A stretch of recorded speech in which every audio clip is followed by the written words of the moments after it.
Oi! Bem-vindos a mais um vídeo. Como vocês já viram no título, hoje a gente vai falar sobre Amanhecer na Colheita.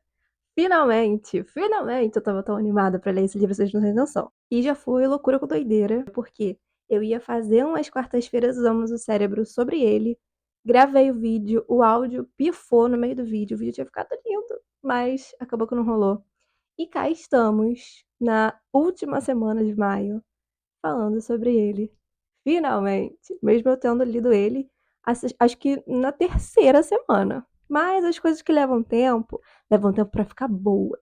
Porque eu queria muito falar dele aqui no YouTube, onde eu sinto que eu posso falar assim mais abertamente, de maneira mais completa, que eu não preciso correr pra falar as minhas opiniões, tá? Então, se você já leu Amanhecer na Colheita, fica nesse livro, vem conversar comigo sobre a leitura.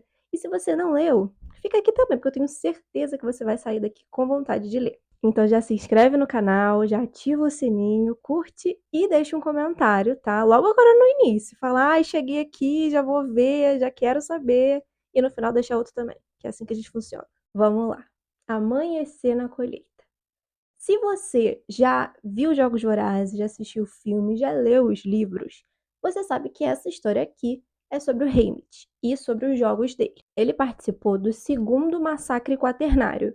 E aqui, para quem não sabe, Massacre Quaternário é uma edição especial dos Jogos Vorazes que acontece a cada 25 anos. O Haymitch participou da edição 50, ou seja, o segundo Massacre Quaternário. A gente sabia disso por causa dos livros de Em Chamas, que agora já é um mini spoiler, tá? Se você não leu.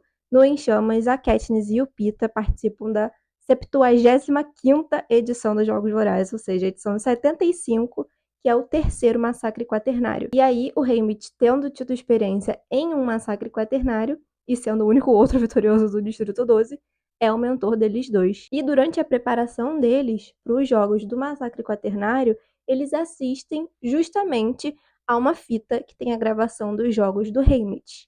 Só que é tudo muito pouco. A gente vê ali o que eles conseguem ver através do olhar da capital, ou seja, a versão editada, a versão de propaganda, porque no final é isso que os Jogos Vorazes são, né? Propaganda da capital, é a versão que mostra só o que eles querem que o pessoal de Panem veja. Ou seja, não é nem a metade. Em Amanhecer na Colheita, a gente conhece o Haymitch não só como tributo, mas a gente conhece ele como pessoa, o que é muito, muito, muito importante para a gente entender como que o Haymitch que a gente conhece na trilogia Jogos Vorazes chega lá. Porque ele não nasceu sendo aquele cara.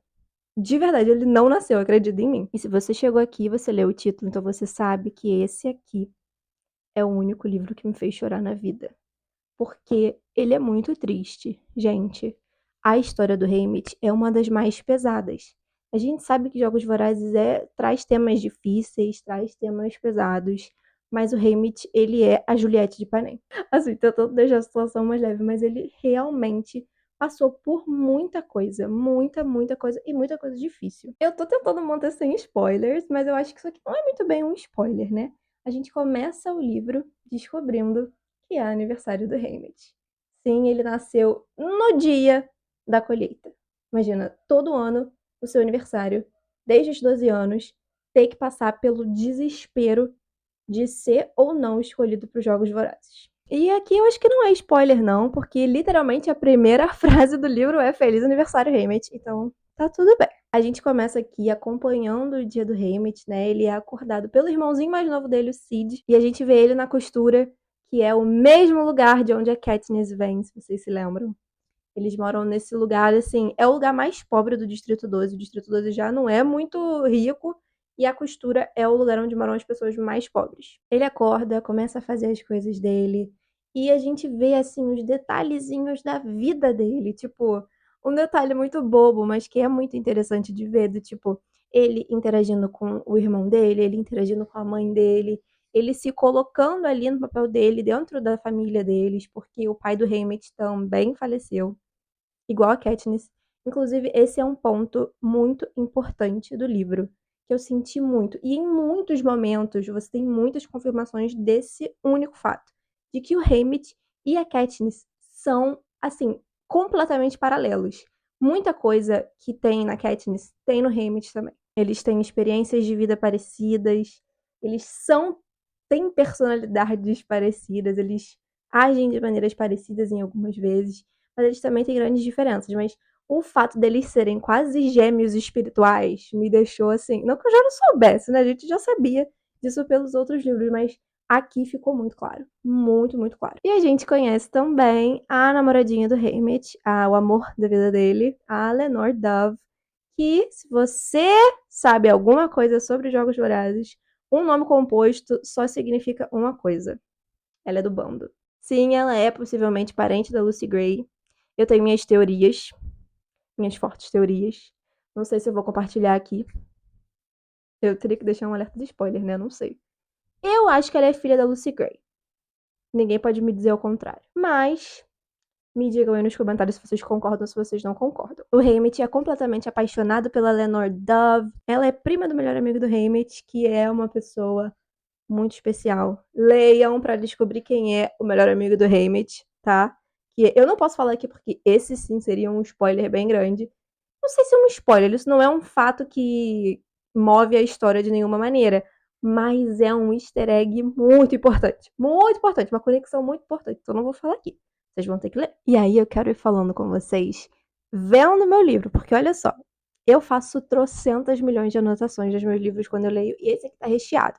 Então a gente vai falar na ordem das minhas anotações pra gente não perder nada. Inevitavelmente a gente tem a colheita, porque todo aniversário do Haymitch também é dia de colheita. Acontece uma confusão generalizada. A colheita dele não foi a coisa mais dentro da legalidade do mundo, mas ela acontece e ele realmente vai para os Jogos Vorazes. E o Massacre Quaternário, sendo uma edição especial dos Jogos Vorazes, sempre tem um tema. O tema desse ano foi escolhido para mostrar para os distritos o quanto a superioridade de números deles não são suficiente para derrotar a capital. E para trazer isso para os jogos, o que eles fizeram?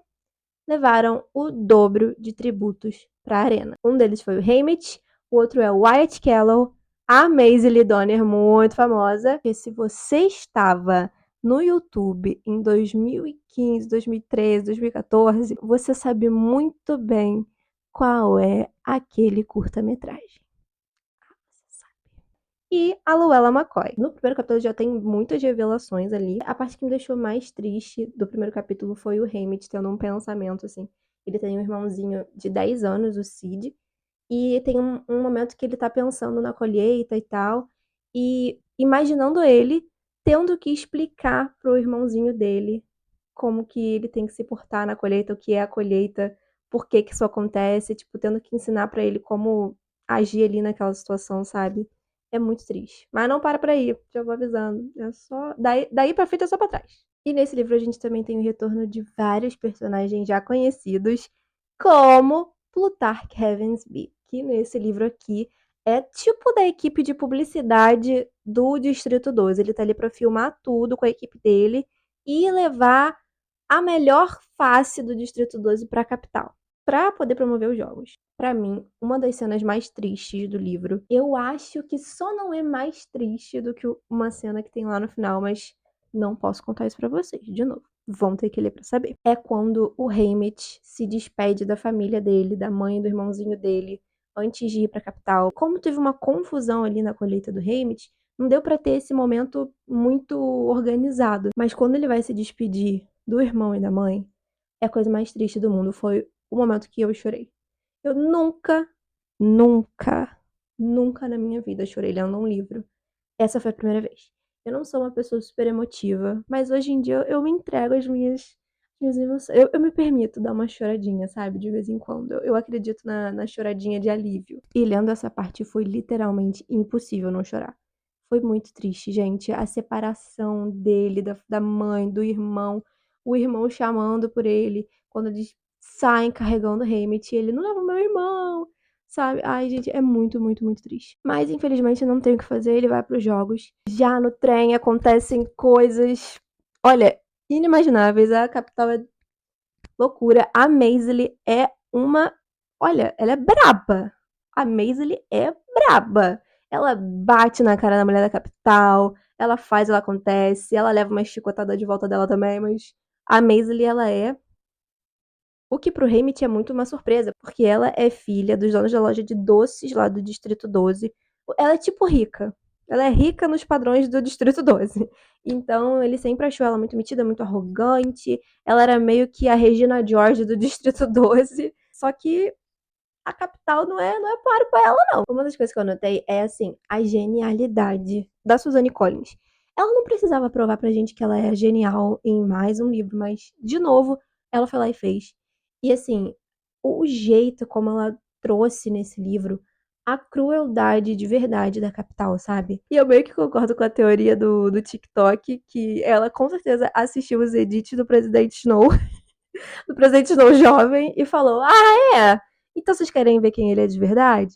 E aí escreveu esse livro aqui pra gente não se esquecer de quem é o verdadeiro inimigo. Coriolanos, ruindade pura. O Haymitch e os outros tributos já chegam na capital. E aqui, diferente de A Cantiga dos Pássaros e das Serpentes, onde eles estavam sendo literalmente tratados que nem animais, por eles foram jogados no zoológico, aqui a gente vai ver uma coisa mais próxima dos Jogos Vorazes da Katniss e do Peeta, onde tem uma equipe de preparação que está ali para deixar eles bonitos e fazer com que eles sejam atraentes para os patrocinadores, mas ainda tem aquele tratamento especial da capital, sabe? Que acha que eles são nada, sabe? Eles são, como eles mesmos chamam, os porquinhos de distrito. Mesmo que tenha uma glamorização ali da coisa, porque o povo da capital acha que é uma honra estar ali, né? Que eles são estrelas e tal.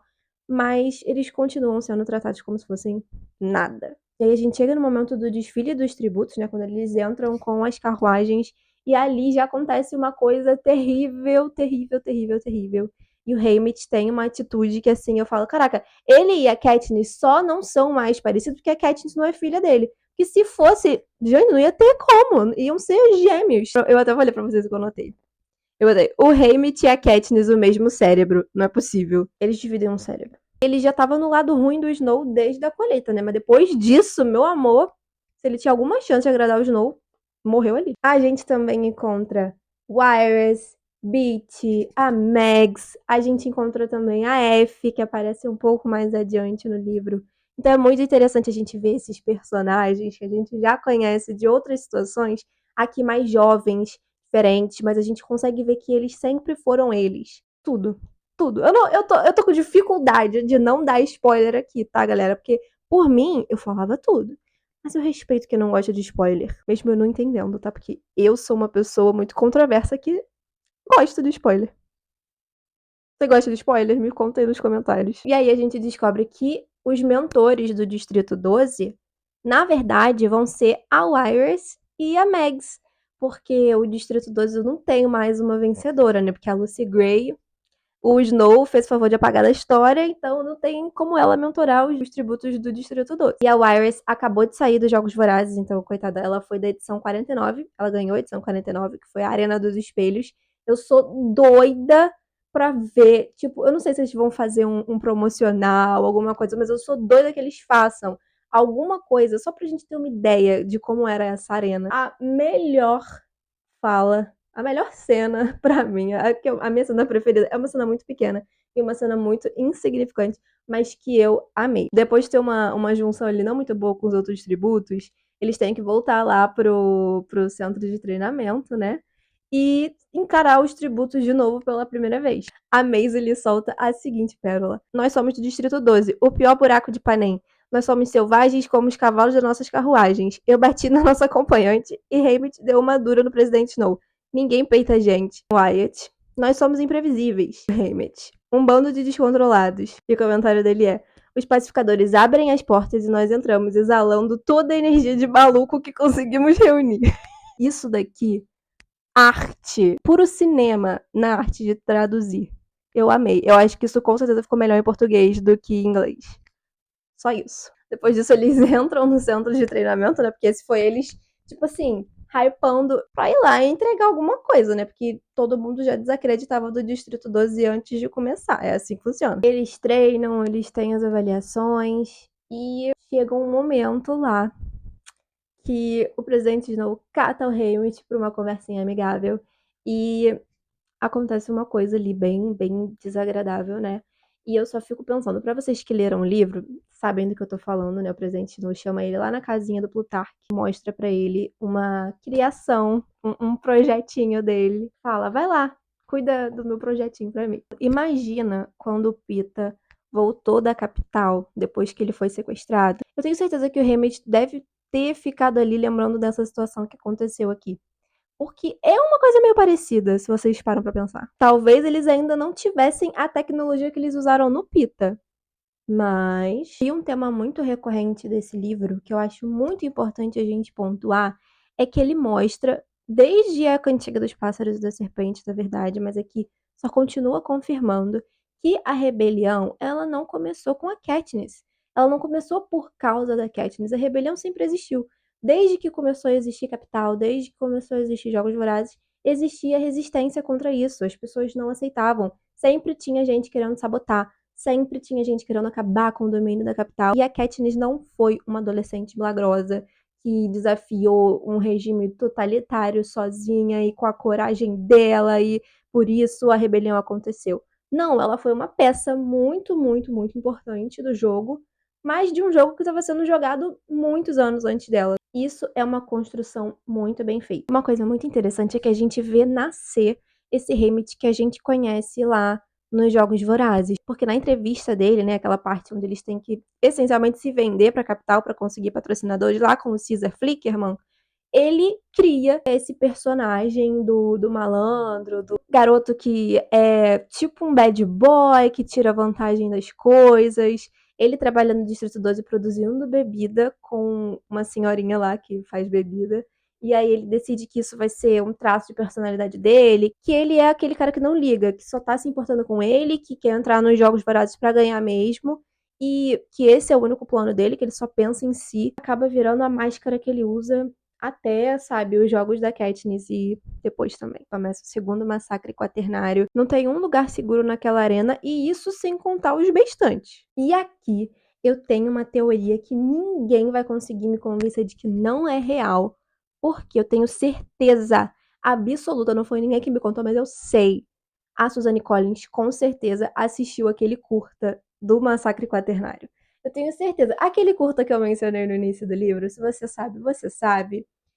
Eu vou. Existe um curta que foi feito sobre os jogos do Hammett muito, muito, muito, muito, muito, muito, muito tempo atrás. Eu acho que a Suzanne Collins nem sonhava em escrever o livro do Hammett de fato. E é um curta baseado no pouco conteúdo que a gente tinha sobre os jogos do Hammett, que é dado lá no Em Chamas. O contexto que a gente tem é muito pouco. Muito, muito pouco. E eles conseguiram fazer um curta, assim, eu acho que tem uns 15 minutos, é bem legalzinho. Tudo que acontece no curta, acontece aqui. E eu tenho a teoria de que a Suzanne Collins viu aquele curta e veio confirmar todos os fatos que aconteceram lá como tendo acontecido de verdade. Tipo, ela legitimou o curta, que foi feito independente, né, por fãs. E eu acho isso muito legal. Eu tenho essa teoria. Eu quero saber se mais alguém concorda com isso, se mais alguém pensa nisso. Me conta aí nos comentários, por favor. Porque eu nada me tirou isso da cabeça. Porque o contexto que a gente tinha no Em Chamas era muito pouco. Não tinha detalhe suficiente, sabe? Não tinha. Não adianta que não tinha. Tudo bem que eu não fui lá conferir palavra por palavra, mas eu me lembro, eu tenho boa memória. Ela quis confirmar pros fãs que agora tudo que acontecia lá é canônico no universo de Jogos Vorazes, sabe? Eu achei fofo. E tem tantos detalhes ali durante os jogos, durante o livro todo, na verdade, que mostram os paralelos da Katniss e do Hammett. E alguns são tão bobinhos, mas são tão legais. Tipo, nos jogos da Katniss, ela explode as minas, né? Pra explodir os suprimentos que os carreiristas juntaram. E ela fica meio surda, né? Porque um barulhão da explosão, o ouvido dela não fica com aquele zumbido, ela não consegue escutar. E acontece a mesma coisa com o Hammett. Não é a mesma situação, mas acontece uma explosão lá que ele também fica com o ouvido meio surdo. E assim, até nesses detalhinhos, sabe? A mulher lembra o que ela escreve. A mulher conecta as pontas soltas que a gente nem sabia que estava solta. E tem um canteiro de Katniss. Gente, Katniss é uma planta, né, no universo de Jogos Vorazes. E o nome da Katniss foi dado, né, inspirado por essa planta. E tem um canteiro de Katniss lá dentro da arena do Hammett. A folha da planta Katniss tem formato de flecha. A Suzanne Collins não é inocente. Pra quem leu, pra quem conhece esse mundo desde o início, ler e encontrar essas pecinhas, essas migalhinhas, sabe, pelo caminho, é muito bom. Muito bom. Suzanne Collins fez um fanservice, mas um fanservice assim, ó, saboroso. Também tem um ponto que eu acho muito importante da gente mencionar, que o livro mostra o Haymitch sendo muito humano. E isso mostra pra gente realmente que, assim, a pessoa que a gente conhece lá nos primeiros Jogos Vorazes é um produto da capital. É um produto da maldade do Snow, da crueldade desse sistema social. Eu não acho que seria uma semelhança, mas o maior paralelo que tem entre o Haymitch e a Katniss é que eles têm atitudes muito parecidas, mas motivações completamente diferentes, sabe? A Katniss, ela só quer sobreviver e voltar pra família dela. O Haymitch não acha que tem chance, ele só quer ser uma peça importante e ajudar a quebrar o jogo e ajudar a fazer o sol parar de nascer na colheita. E a gente sabe, né, que eventualmente ele não consegue, porque a gente tem a trilogia Jogos Vorazes, a gente sabe o que acontece depois, mas ver como isso tudo é construído, sabe, pecinha por pecinha. De novo, não é a Katniss a razão da rebelião, a rebelião existe por si só, a rebelião existe porque existe esse totalitarismo, existe esse abuso de poder. E existe oposição, e sempre existiu desde o início. Não foi causado por um fator isolado, sabe? Foi tudo junto e tudo foi se construindo. E isso é muito, muito potente, de verdade. A gente sabe o resultado dos jogos do Haymitch, né? A gente sabe que ele ganha, mas como ele ganha, não é importante pra gente falar aqui. Isso daí vocês vão saber lendo. O que é importante a gente falar é que, assim, o Haymitch ganha usando a ferramenta da capital contra a capital. E é por isso, e pelas outras coisas também, porque o Hamilton também não. Ele foi a pedra no sapato do Snow no ano dele. E em todos os outros também, né? Mas no ano que ele foi pros jogos, meu Deus, não teve pedra maior no sapato do Snow do que o Haymitch. E por causa dessas coisas aconteceram consequências bem terríveis. Eu chorei em 2 momentos nesse livro, lendo esse livro. Lá no início, quando o Haymitch teve que se despedir da família dele para ir pros jogos. E quando o Haymitch volta, que acontecem várias coisas, várias coisas. Assim, o Haymitch sofreu mais que a Juliette. Tadinho, ele aguentou muito e aguentou. Não aguentou calado, mas. Gente, sério, aí a gente entende o porquê. O porquê dele ser da maneira que ele era quando a gente conhece ele lá nos jogos. O porquê dele ter virado aquela pessoa. Porque ele sofreu muito, muito, muito, muito. É triste por si só o que acontece. Mas a maneira que acontece, ele é totalmente impotente em relação à primeira situação. Ele não tem o que fazer de verdade, ele não tem nenhum poder. Ele só tá lá observando o que acontece. E na segunda situação é completamente o contrário. Tipo, ele é o agente da coisa sem nem saber. E quando ele descobre já é tarde demais. E, cara, ele vai assim definhando e a gente entende como, sabe? Eu sei que eu já falei isso, é um pouco repetitivo, mas, cara, é porque isso é muito interessante, porque, tipo, é triste, é muito ruim o que acontece com ele. E aí você consegue ver toda a linha se construindo, sabe, daquele personagem. É muito doido. Eu não entendo de verdade como que a Suzanne Collins, eu acho isso uma habilidade genial acima das habilidades que eu acho que eu tenho, porque cara, como é que pode uma pessoa conseguir amarrar as coisas tão bem? Um livro, um detalhe mínimo, mínimo, que às vezes passou despercebido nos outros livros, ela traz de volta nesse com todo um significado, com toda uma história. E, de novo, pela milionésima vez, eu vou ter que botar uma contagem de quantas vezes eu falei isso aqui, mas, tipo, extremamente bem construído. Eu acho que eu posso dizer com alguma certeza de que a Suzanne Collins é uma das maiores escritoras. Ponto. Não só dessa geração de escritores, né? Eu digo da nossa geração que estava lendo, mas eu acho que assim, de todas mesmo. De verdade, sem modéstia, eu acho que ela tá lá. Ela tá lá com os grandes. Mas a gente sabe como essa história acaba, a gente sabe que no fim, ainda bem, tudo dá certo. Eu queria muito saber mais sobre a vida deles depois dos jogos.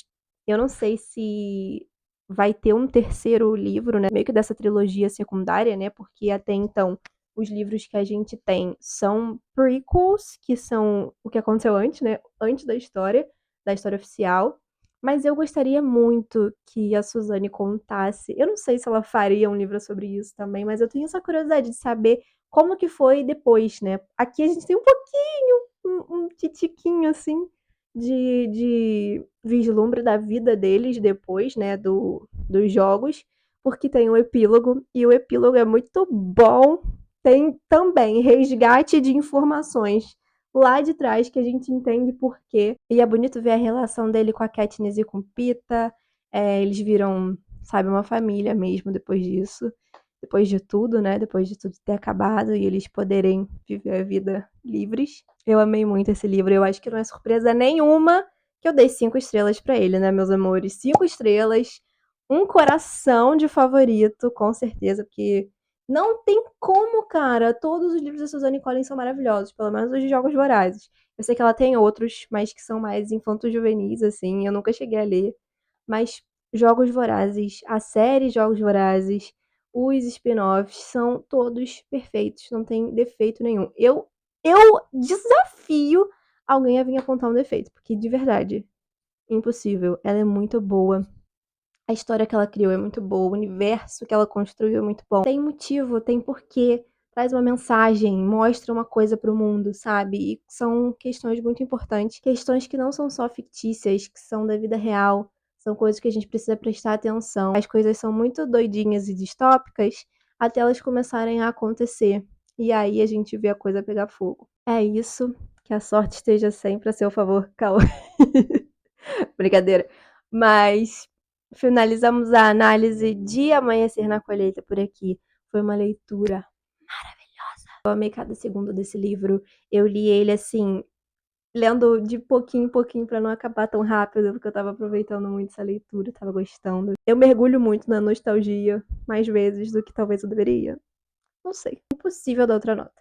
5 estrelas. E eu sempre faço uns comentáriozinhos assim no final do livro. E uma das anotações que eu coloquei ali que mudou todo o significado do livro pra mim, que eu acho que não só o Haymitch a gente tá recebendo a história do Haymitch, né, através ele contando essa história, porque o livro é contado pelo Haymitch, e eu acho que na verdade o livro todo é o próprio Haymitch narrando a história dele pra Katniss e pro Pita.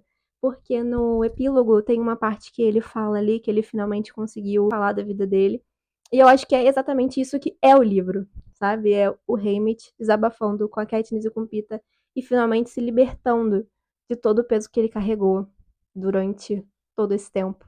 E deixa tudo ainda mais bonito, gente. Ainda um significado ainda maior. Tô muito animada para saber a opinião de vocês, saber o que vocês acharam do livro para quem leu, saber também de quem ainda não leu, se tá com vontade de ler. E aí, depois que ler, você vem aqui e me conta tudo também, tá? Que não tem isso não. Pode vir a hora que for. E ó, não esquece de curtir o vídeo, de se inscrever no canal se você ainda não for inscrito. E se você já for, ativa o sininho para não perder nenhum vídeo por aqui. Me conta o que você achou nos comentários e até o próximo. Beijo!